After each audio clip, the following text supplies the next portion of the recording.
We're Hey, live. We're live. We are live. We see a few folks have already joined and are waiting. So we've got a camera here and the chat there. So I'm going to be looking over here a little bit, but we thought we'd start since we saw some people that were already on. So that's cool. We're really excited to be here tonight. And we truly, truly do go on a date every Wednesday. Some form or fashion, every Friday. Every Friday. It can be, our favorite place is actually in the back room, sitting in our lounge chairs, watching a movie. It's relaxing. After the days that we spend busily, it's a good thing to do, for sure. It's a great way to come down after the day. Some days we need that more than others. So we will wait until it's actually 7:30. We're a few minutes early. And if you have questions that you want answers to, put them in the chat for us. We have some questions that other people have asked, and we'll be ready to do that. And we'll be able to answer them there, for sure. It's pretty interesting. The picture where the camera is us.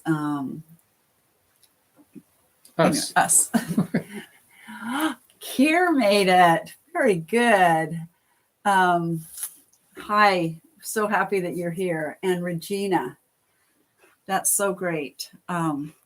We're yay. Yeah. So we look backwards. Yeah. Are we frontwards or backwards here? To us, and what we're looking at, it's backwards. So I don't know if that's how it shows up for everybody. That's Hi, it does. Pam. That's kind of odd. So not Pam always gives me, and Kier always gives me comments. Yes. So it's really great. And so really quick, tell us where you are from. What state you're living in? State. Not state of confusion. That doesn't count.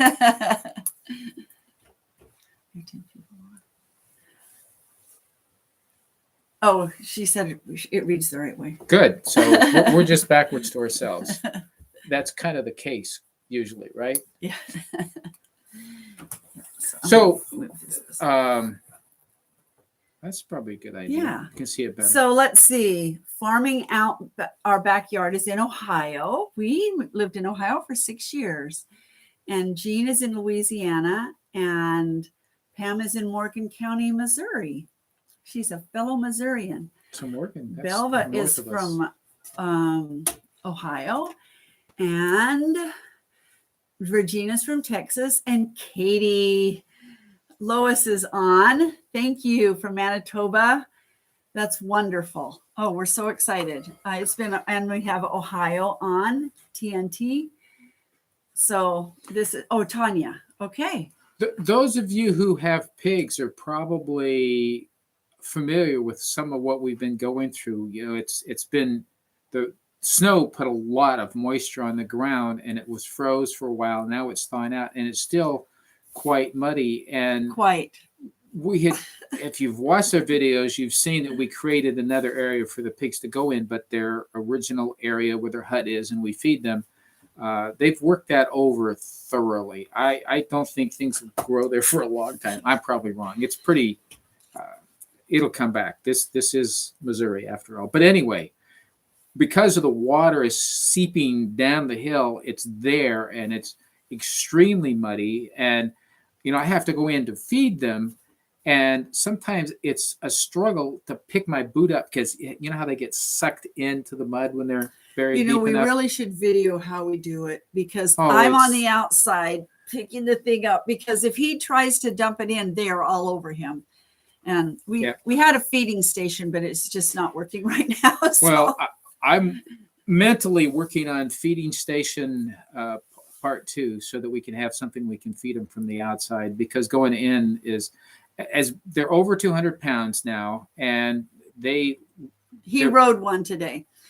Anyway, she says her cows pastures like that. Yeah, yes. yeah. Hi from Springfield. Yay. Yeah. Hey, Katie and John are on. Our cows have pasture that's not too bad, but the corral where the water is that they don't like to go there because it's so muddy right now. But it's where the water is. It is where, and we know here in Missouri that we really do want moisture, because the first year we were here 4 years ago was a terrible drought. And so this year, I know there was a lot of moisture last year, and we had a really nice area. Yeah. So it's in good shape. Just High Spring Meadows. And tell where you're from. Everybody else on here has told me what state they're in. So that's great. We have some questions, and please, if you have any questions about senior steading or comments or wonderful suggestions, please give them. So we have some questions, which was, what can you do with? This is your writing. I know. What can you do with income that you have? And so, meaning when it's not a lot and you're trying to do something on the homestead, that's okay. Okay, so when you're a dentist or an attorney and you get a homestead, then you get to finance everything. And if you're still working, then you have the responsibility of working all day and then trying to come home and do stuff. But you still may have enough money. And she's from Florida. Oh, she sent us the elderberry starts. So, and we're waiting for it to get warm enough so we can get them outside. They're all pretty good size, just so you know. They're doing great. Yes, they are. Okay, I'm going to write that down because I never had that name there. Okay. That's Zany May. Very good. Very good. Okay, cool. So for those of us who have time to do things, but not all the cash to get the equipment and the materials and so forth, sometimes I think that's what the question is about: is how do you get accomplished all the things that you need to accomplish when there's not a lot of cash to do it? Yeah. So right now what we're doing is we're like, everything that we need for a project, we're making a list of it. And then we look for ways to purchase those products for less expensive. So whether it's Facebook or Craigslist, or just keep our eyes open, Restore, different things like that. And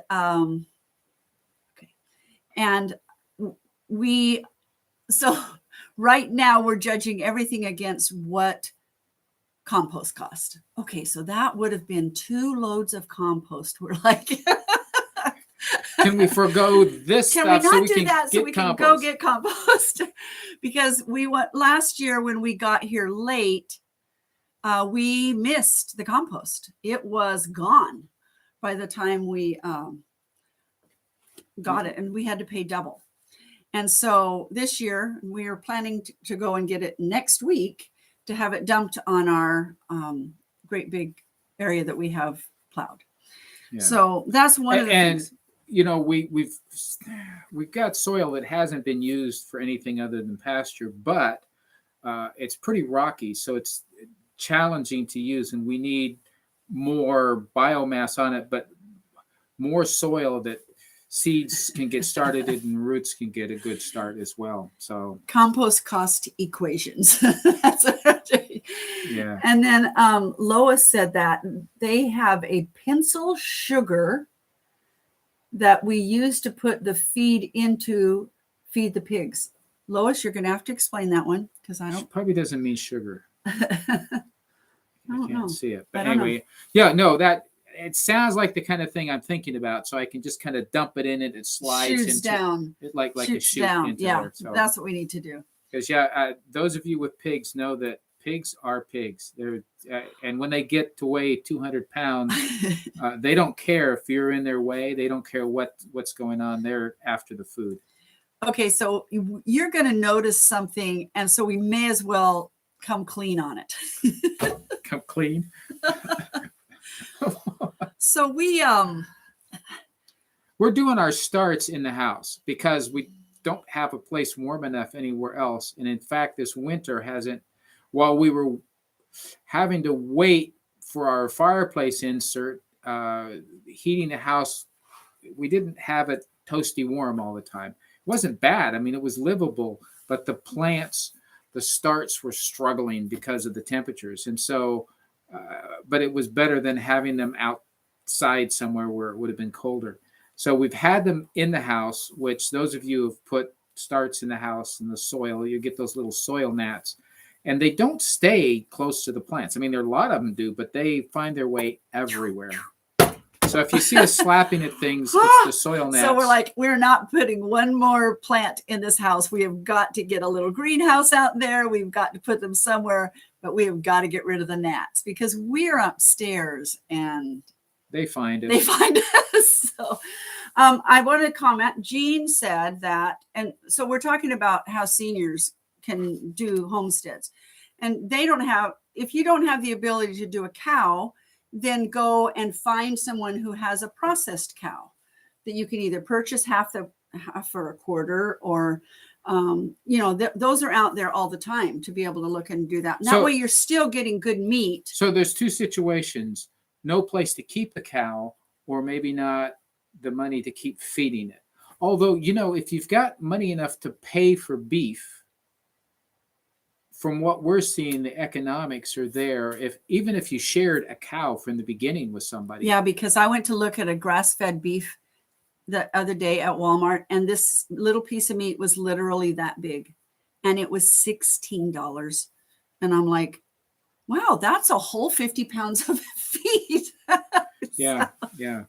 So, if you can find somebody who had, like, we're in a situation here when the grass is growing, not this time of year, we have more grass than what our cows can eat. So we've offered to a couple of people who didn't take us up on it to share our grass with them, keep their cow here and that type of thing.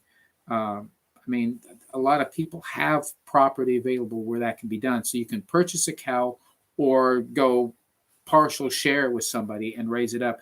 And getting it processed, by the time you purchase the cow, even if you have to feed it for a while for hay, and then the processing of it, the fees there, you come out just for $2 to $3 a pound total, maybe a little bit more than that.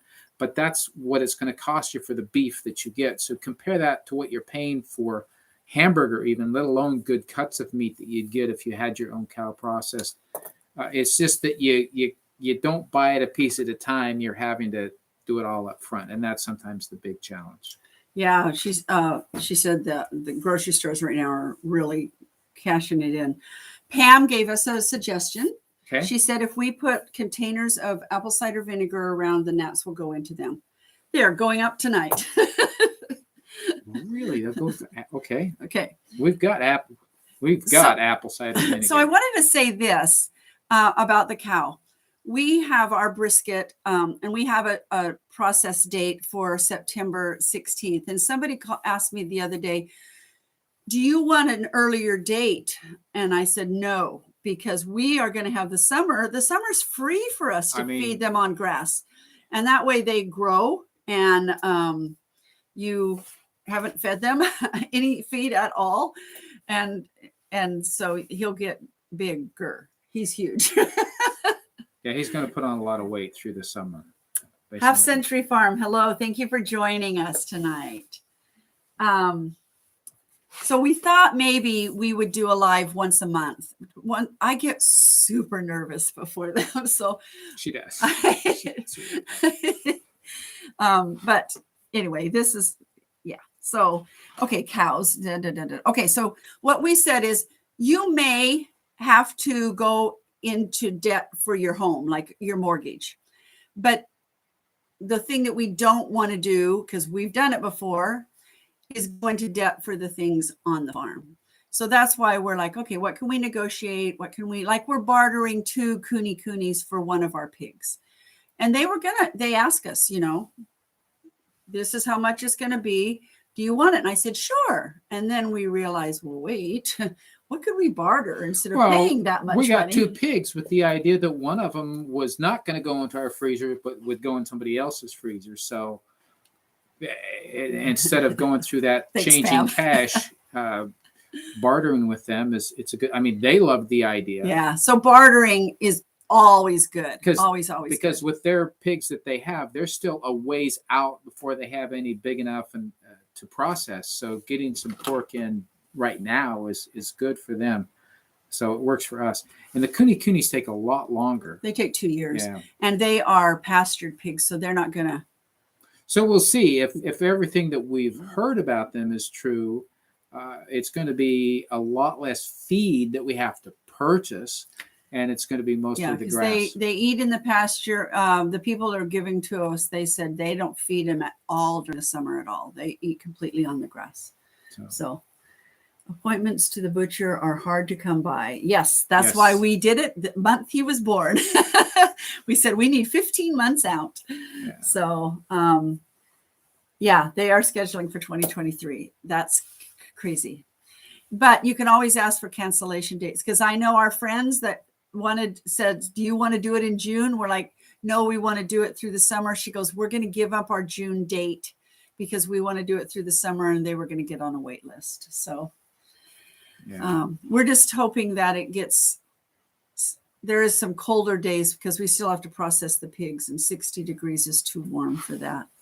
So I'd love to barter for a feeder pig. Okay. That's the Newtons.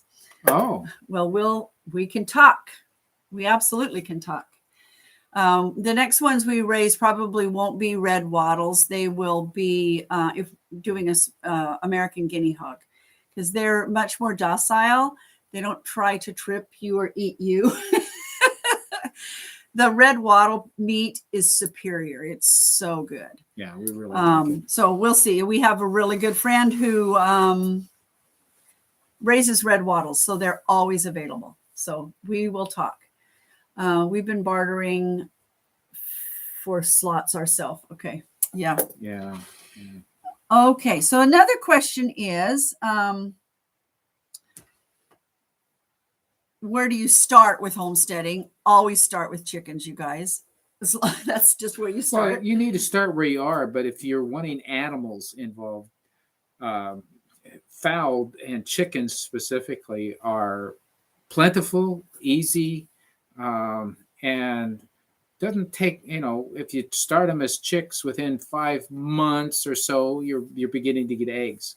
So, that's a great way to go. If you're wanting meat chickens, it's a whole nother realm there. And we've gone kind of back and forth on that. We've, the last time we had meat chickens, we had gotten the jumbo Cornish cross from Murray McMurray, and very impressed with at least the group that we had, that, they grow fast, but these didn't overgrow their legs.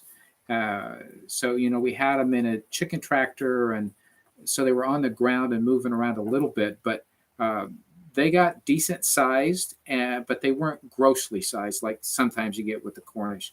And so we were happy with that, but we're still watching what's happening in the store on the shelves for meat and the availability of chickens.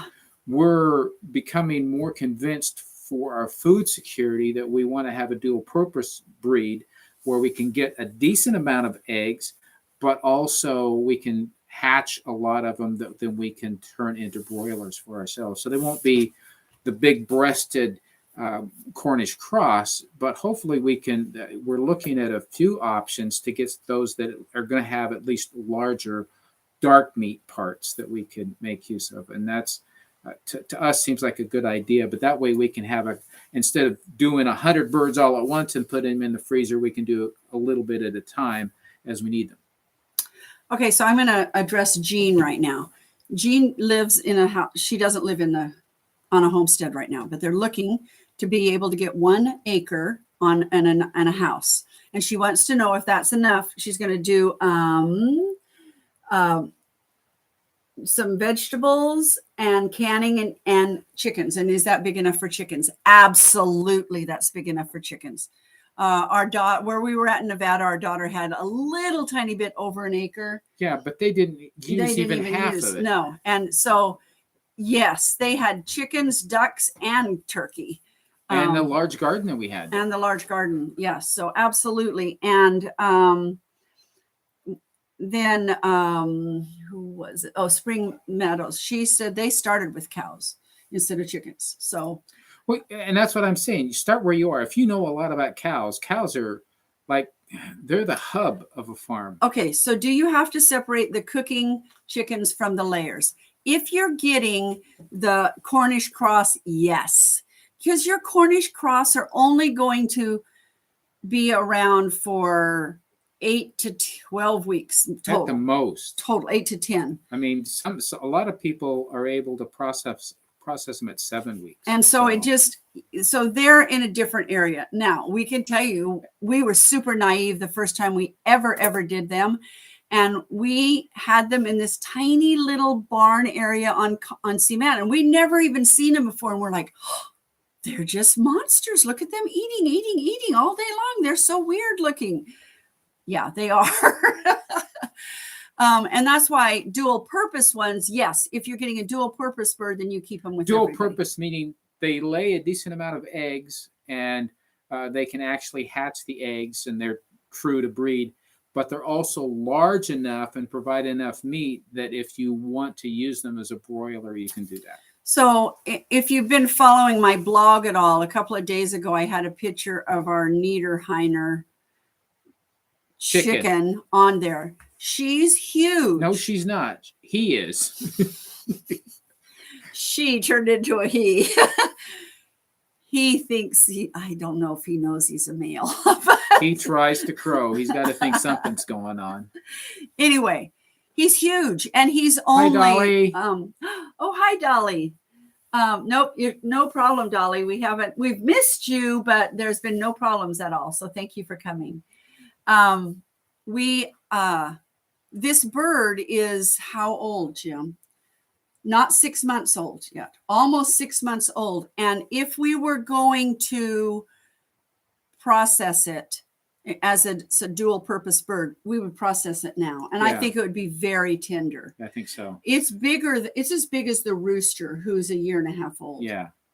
No, he has plenty of size and he's young enough that he won't be toughened up yet. So we're going to get some female Niederheiners and let them be in a flock by themselves so that they can breed, so that we can start having, just say, hey, honey, I need a chicken tonight. Go take care of that. And he can go take care of that. One thing we've read about the Niederheiners is that they are not a broody kind of chicken, so they're not going to sit on the eggs most likely. That's been bred out of them apparently. So we'd have to use an incubator, and that's fine. We're not into just doing everything pristine and so forth. I mean, that would be nice, but you've got to deal with the chicks you're able to purchase these days. So Pam says that her laying hens ate her meat chickens. I can see that. Okay. That's another reason we don't want to mix them. We're really sorry about that. Okay. Let's see. She likes the barred rock ones. Those are really nice. There are several dual purpose birds. We will get several kind of doing that because the Niederheimers only give 200 eggs a year versus like a red star that gives 320 a year. But the red star is not really. Oh, it's not a dual purpose. No. I mean, I suppose you could turn them into broilers, but they're not very large. Where are we getting them? Murray McMurray has them. The way we got it was they send an extra chicken when you order chickens, and we wrote, yeah, we'll take an extra chicken. So this little tiny normal chicken came with the meat chickens, and the meat chickens quickly grew faster than which we thought she did at that time. And so we had to take her out. And that's why she became Jim's friend. Rode around on his shoulder, was in our kitchen. And I finally said, get the bird out of my kitchen. And so we had to get him some pets. So we got 4 little babies for him. We thought it was a her at the time. They went underneath him. He raised them. And they are his. The 5 of them run around the farm all together, and they don't mingle with the other ones. It's so funny.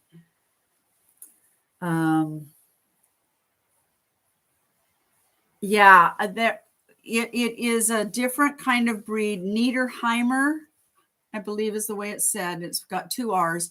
If you kind of put it in like you're going to spell it in Google, it'll correct you and spell it right.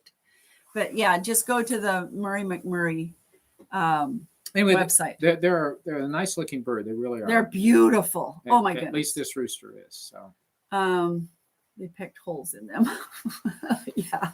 Yeah, chickens are brutal. Here and there, Homestead. Welcome.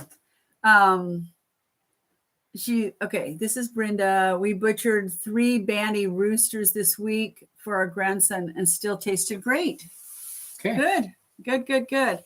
You know, I mean, that's what people used to do. Nobody went and ordered all of these chickens. Well, there were no such things as these Cornish sea monster they made them up. Cross things. So They made them up.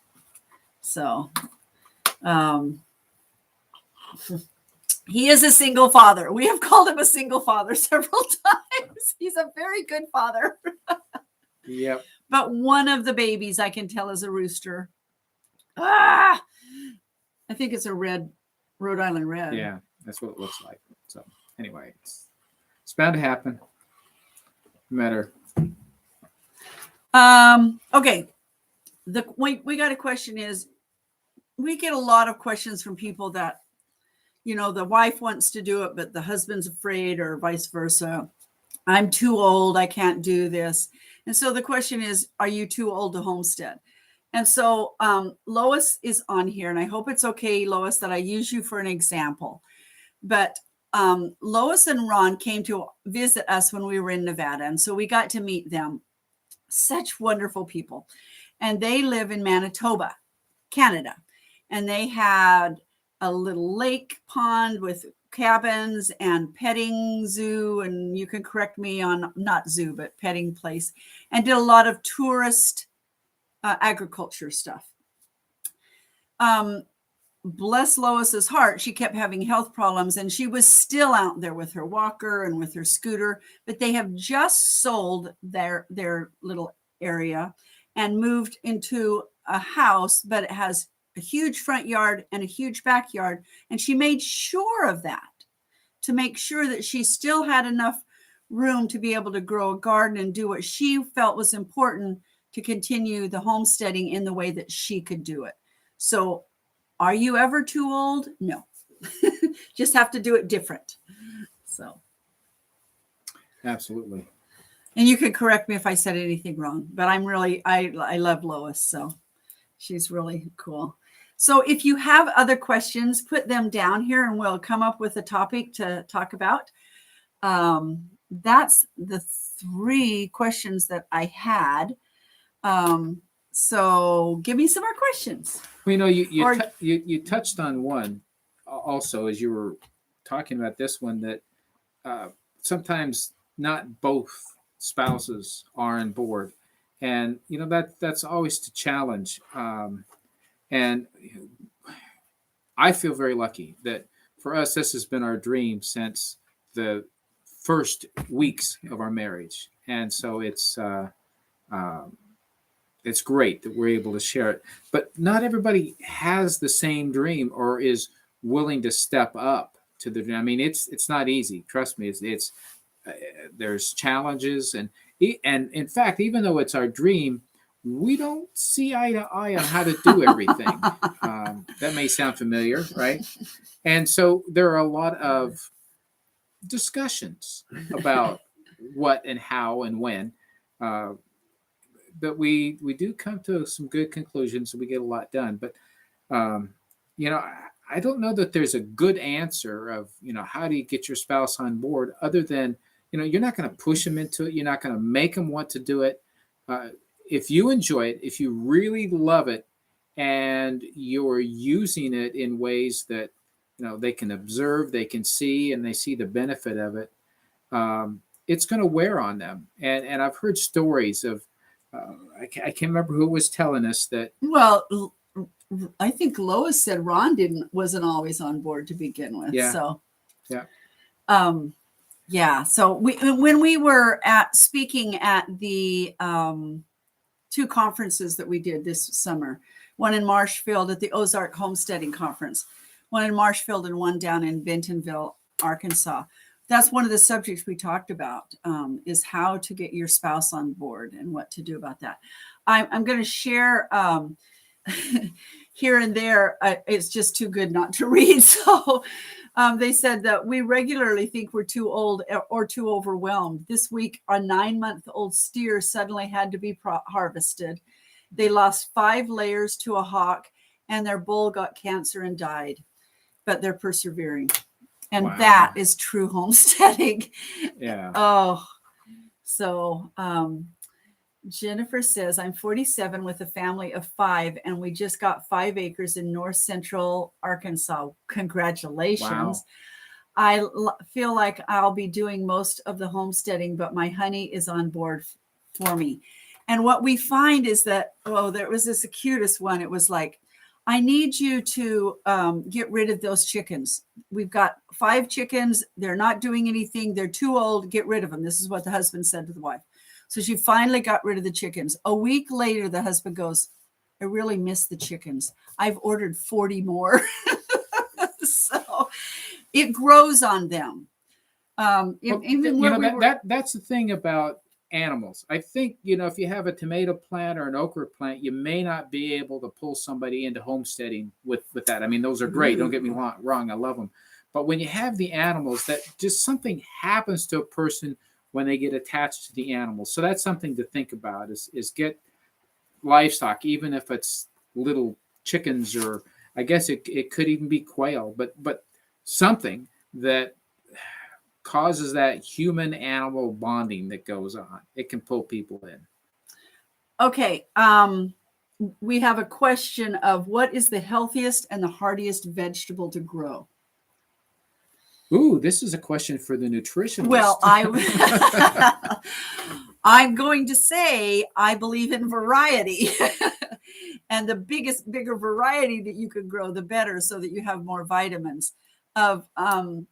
It's not always going to be your big tomato that's the most popular. Let's change the question a little bit. What is one vegetable you should include with your mix? Whatever, you can't grow everything. Right. So if you're going to have to pick and choose, what is one that should be included no matter what you have to give up? Oh, man. That's you may have to come back. I might have to come back to that one. But just off the top of your head. This year we discovered okra, and not everybody likes okra, and we found we loved it. It will be in our garden every year. But it's full of vitamins and good things. It's just that food has so many different minerals and vitamins in them and antioxidants that you want to be able to, have a good a variety. And I can't remember. I was just looking at something that has a huge antioxidant in it. I can't remember it right this minute. So I see a few going on here. Okay, let me see. And I agree with all of those. One that I believe potatoes, yes. from a nutritional standpoint is spinach. If we could learn how to grow it better than we do, it's a challenging one to do, amazingly, to get it the temperature right and everything right. And we're learning how. But as far as something that's productive, something that's highly nutritious, cut and come again, it's spinach. Okay, and let me go back to the chicken for just a minute. Lois said that on their little farm that they did free ranging their Cornish cross. And they fed them fermented rolled oats. Okay. And that they were fabulous meat, and they were 4 to 7 pounds by 8 weeks. Really? So I can see that. So how did you ferment the rolled oats? I'd love to know how you did that. So you put it in water. Put it in water and just let it go? Yeah. Okay. Who wants to come and help us move? We're all there. Let's see. I'm going to call my farm It's Just Me farm, because my hubby works over 40 hours a week. Yeah, that makes it tough. We've taken turns where one of us has had to work and then the other one's had to work, and it's back and forth. Okay, so we have I vote Oh, tomatoes, Karen. Swiss chard. Oh, welcome, Karen. How nice to see you. Sweet potatoes, but I love Swiss chard. I love Swiss chard. You love sweet potatoes too. I love sweet potatoes too. You guys, I love vegetables. For her, it'd be onions, though. I do love onions. They're so good. I go through about 3 pounds of onions a week, a 3-pound bag of onions a week. So it's good. So we used to ferment. Did we ever ferment for the meat chickens? Yeah. We just didn't this year. Well, because what we were able to buy just wasn't surviving. fermentable. Yeah, that's right. So we're having to go an hour and a half down to Mountain Grove to get soy-free, GMO organic feed for, and that's what we're finishing our pigs on, so that they are. We really good. mentioned this on one of our videos, but it's a great place. They, you have to. They don't stock stuff there. They have just the raw grains, and they do the mixes and the grinding right there. And we called them when we were on our way. They says we can have it ready in an hour, but minimum order is 250 pounds, which really.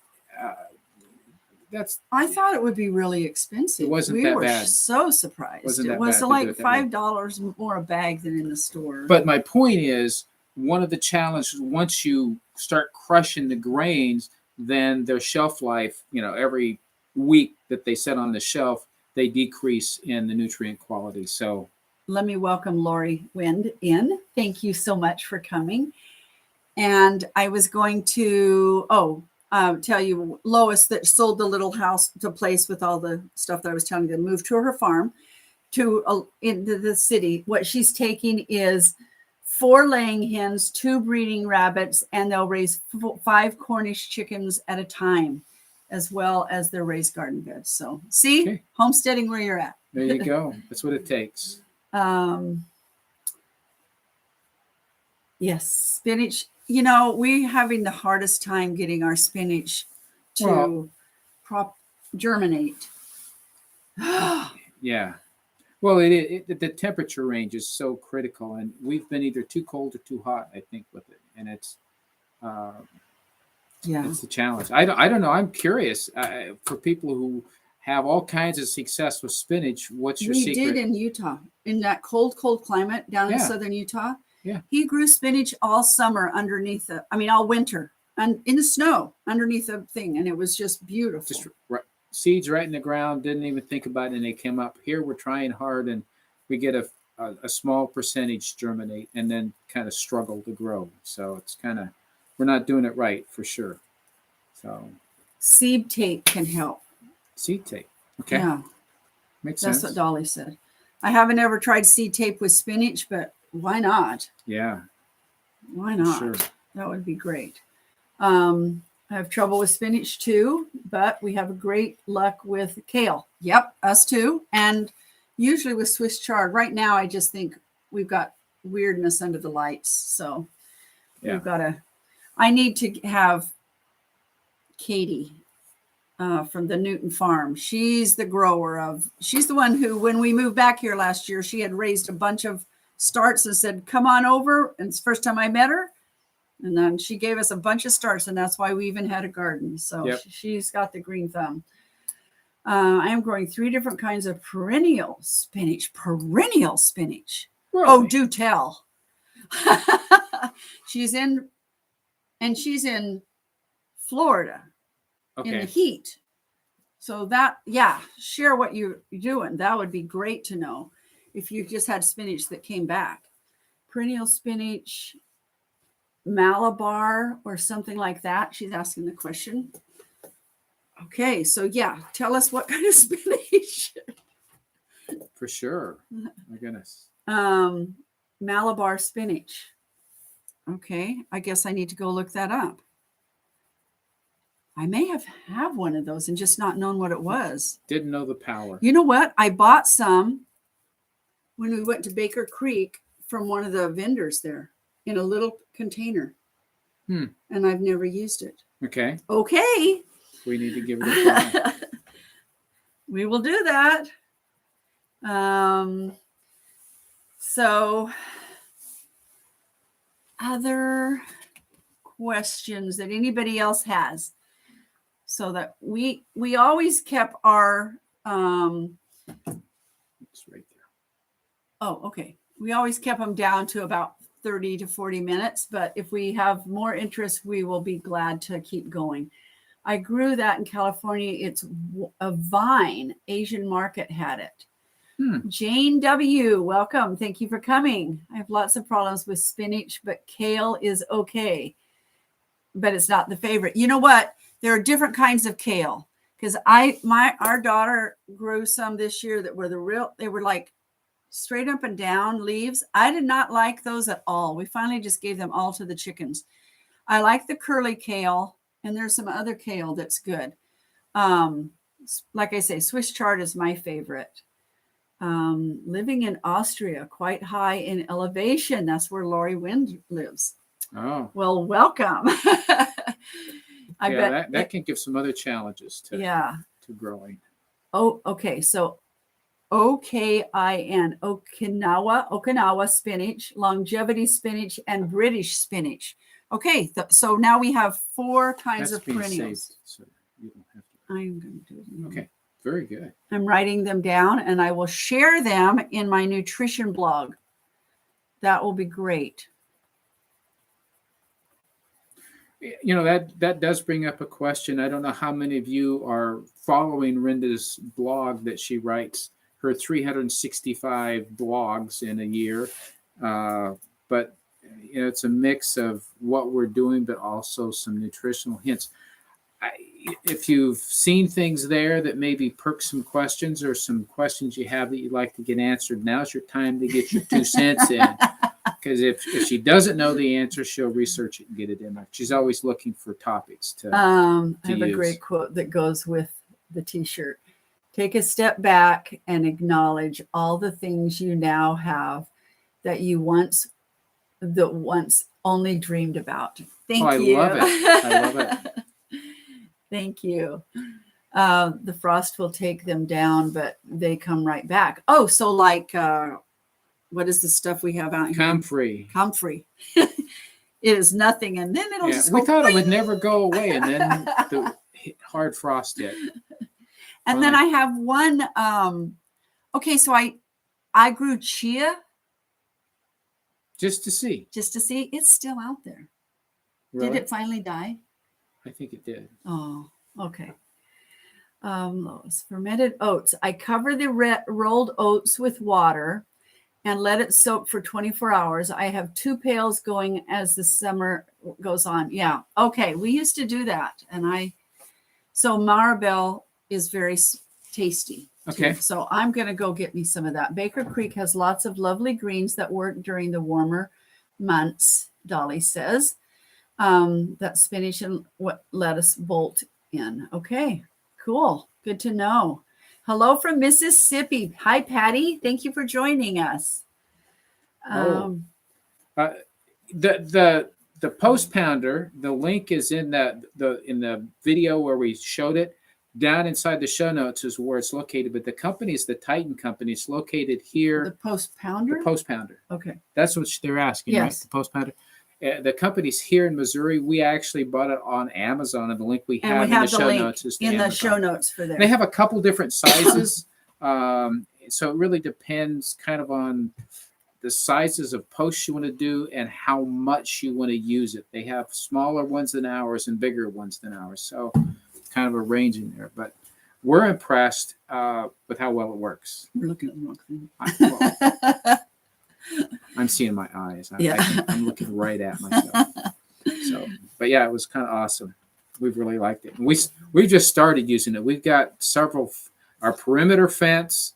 We've got to do some rebuilding on that, and our north pasture that we need to do a whole bunch of fencing in there. And it's, there's always to post to pound, and this is so much easier to pound it. When it hit a rock, it's not so hard.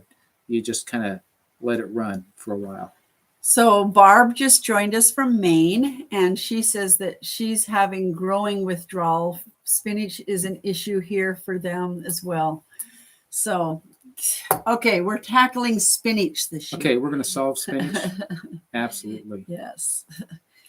And seed your spinach midwinter for late winter sprouting. It will be cooler then. So like directly in the ground. Is that really? Are you saying to do it in the ground? Huh. Because that's what we did, but indoors, and it hasn't done very well. So just putting it in the ground, it starts to sprout, and then when it warms up, it takes off. I think that's what she's saying. I don't know. I know our carrots that we have in the ground. I picked some, they were about this tall. They were so sweet. It was like eating candy. Yeah. Yeah, it's probably time to thin those carrots so they can really start growing big. Let them grow a little longer. We're dropping 30 degrees tomorrow from what we were today. Yeah, a few more weeks. So anyway, we have so enjoyed this. This has just been amazing. Let's see here and there. My chickens who weren't laying in zone 5 got my pantry and freezer stuff that was old. Wait. Oh, okay. Oh, okay. Hey, that's how you can recycle the old stuff. Within a couple of weeks, I had enough eggs to share. Yeah. Hey. So today we took a couple of buckets into the chicken coop and scooped out chicken poop where they lay, where they sleep at night and it all falls down. And so we just scooped that up and went and threw it, spread it over into the garden. And I'm like, he crawled over and I handed him the buckets. I says, nothing like recycling poop here. Well, within minutes, the chickens were out there digging through it. So I'm like, it's yours. You already gave it to us. That's kind of recycling the recycle, right? It just keeps going round and round. One of my favorite things to do is to watch the chickens be out in the field with the cows and just everybody commingling. And then one day we looked out there and a pig was out there and we're like, oops, wrong corral. Wrong animal in that corral. Yeah.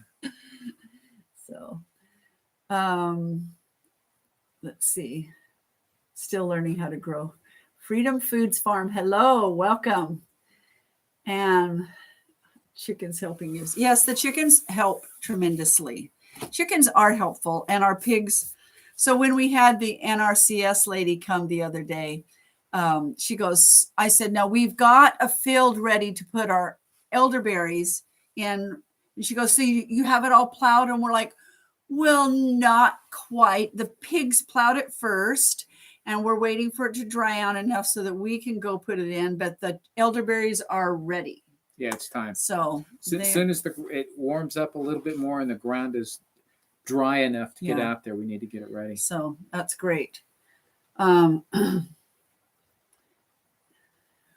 you reading? Oh, put the chicken stuff in the pasture, the poop in the pasture, and that's what she did in hers. And I know it's hotter than most manure, and so you have to be careful. Well, we're going to churn this. We're still going to get layers of compost to go over it and stuff. So we're usually what we have in our chicken coop. We're doing the deep bedding in there, but we are running short on wood chips, and so we still needed to get that out of the way so it's not as smelly. We know, Katie, you have wood chips. We just got the truck fixed, so yeah, we're back to be able to pull something. So the elderberries, that's filling a lifelong dream for us. Yes, we've been planting elderberries since 2018. So, and thanks to, you wrote it down. I wrote it down. Oh, Spring Meadow Farms for sending them to us. Zany May. So, Kathy Davis, welcome. Favorite time of year, chickens in the garden doing the work for us. Yeah. Absolutely. Yeah. Absolutely. So anyway, we have been when we processed our chickens, we took all the feathers and we put them in the garden, and we take all the cow manure out of the barn and the corral and we spread it in the garden.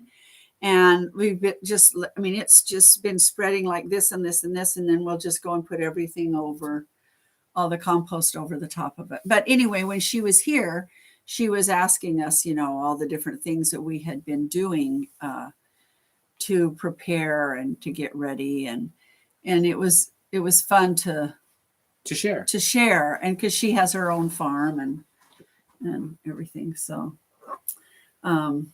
I love it when the cows lay down and the chickens will jump on their back. We have not had that yet. Chickens haven't got that brave. Cows don't. Our cows don't lay down. Only too laid often. down a couple of times. We have never done anything with the blossoms for our elderberries yet, except one thing, which I'm embarrassed to say. So some of you may remember Mary Ann when she was on here before she passed away, and she was always making different things, making different vinegars. And so we got some of the elderberry blossoms and made elderberry vinegar, and we've never opened it. Where is it? It's in the cupboard. We need to go open that. Totally forgot about it. So that's interesting. I am way behind. Let's see. Okay. Super smart. Your garden is going to explode this year. Yeah, I hope so. Well, this will be the first time for that area. Yeah, that particular spot has been a pasture before. I mean, that's what it is right now. And we've recent video with the post pounder put in posts and put a fence up to keep the cows out of it, which, by the way, is working very well. Yeah. So far. Knock on wood. So here and there puts cardboard in her paths, and she put wood chips down. And we're gonna. Last year we had what we called our slipper garden outside of our door, and it has all the ground covered down. We're gonna get brave and pull that up and just have it in the aisles, and just try to put so much down. Like if you're aware of who JM 40 is and does his big market garden farms, we're going to try to grow them close enough that they beat out the weeds. And we did that in Oregon. We were capable of doing that in Oregon. So we're going to try it here. Wait, I got to go up and see. Somebody's talking pancakes and syrup. Oh, elderberries. Okay. I'd be excited to comment about elderberries. I want to start planting everything, but have to move in, unpack, yada, yada, yada. Yes. Oh, yeah. We know that drill. It's tough. Yeah. It's tough. Well, we almost, March 1st, the first week in March will be 1 year that we've been back into this city. And then we moved in the third week on the 25th of March. So that will be 1 year that we've been back here. Wonderful resource to have. I made elderflower tea just from dried flowers. So yeah, we just have to experiment a little bit more. We're going to have plenty to experiment with. I just found a note that I had written to myself after watching Mary Ann. That was a little sad. Yeah. Yes, in the ground. Okay. Lois says put them right into the ground. The spinach seeds like the cold soil. Okay, we're going to go plant seeds. That's when we've had the most luck, going straight in the ground. We're just going to do that.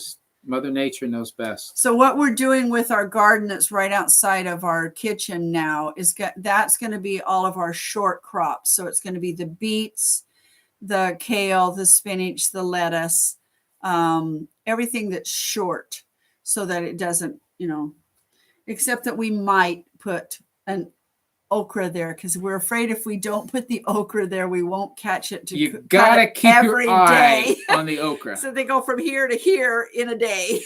So, I think if we had a camera setting watching them grow, you could actually see them move. Yes. I'm sure. Okay. I had ground cover the first year too. It worked great. And now the chips. So be brave. Okay. If I started watching you when you were moving. Okay. You guys, we have 5 minutes left to be on here an hour. We are thrilled that we had so many people come. I says, what if only 2 people come and nobody likes us anymore? So thank you so much. It warms our hearts to know that, we don't have the views that everybody else has, but we have very loyal people who have Well, been following us yeah. for so long. Yeah. And we love that. Well, we don't have a lot of the Thank you, stories Jennifer. that the younger folks have. We don't have all of that going on, but I really believe that it's not the numbers; it's really the heart that's in it. And like I said, when we were in Marshfield speaking at the expo, the Ozark Expo, we were shocked. I missed how many people were in that room. More than it could hold. It was fire marshal. It was like 200 or 300 people were in that room, and we're like, and they were all seniors. And we're like, okay, there are a lot of people wanting to senior stead. So it was wonderful. Have that sort of thing in my garden, home garden in raised beds. Then the stuff like squash and corn and such is up later. Yep, we're going to have 3 different gardens. So we're going to have this short one. What, 4? We have 4 different gardens.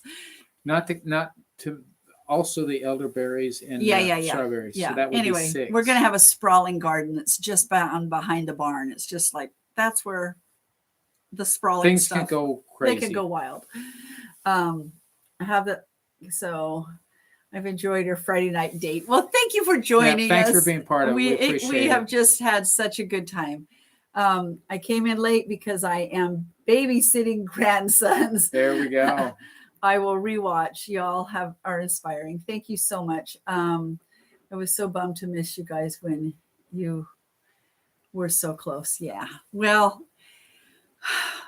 what we thought we might do is, if we can, it's hard with the animals and stuff, is take a little, what's the tour that they took, the farm tour around, but take a farm tour to all the seniors around close to Missouri that we could go and see, because that would just be really. Well, we started with Katie and John, and we just haven't the Newtons been able to follow through, but we need to do that because there are a lot of folks who are doing these things that we're doing, and we all can learn from one another. We need to get out and do that. I will end on this thought right here.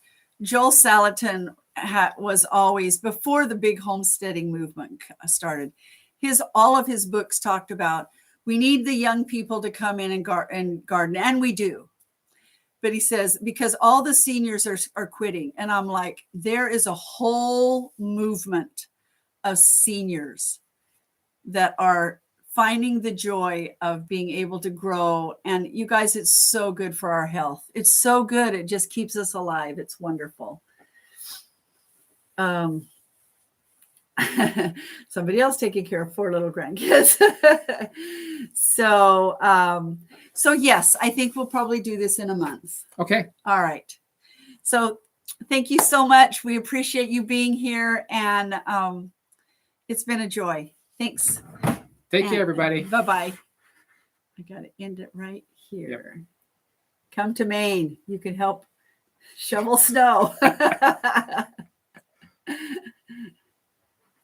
just felt like a debriefing after an intense week. Thank you. Yeah. Oh.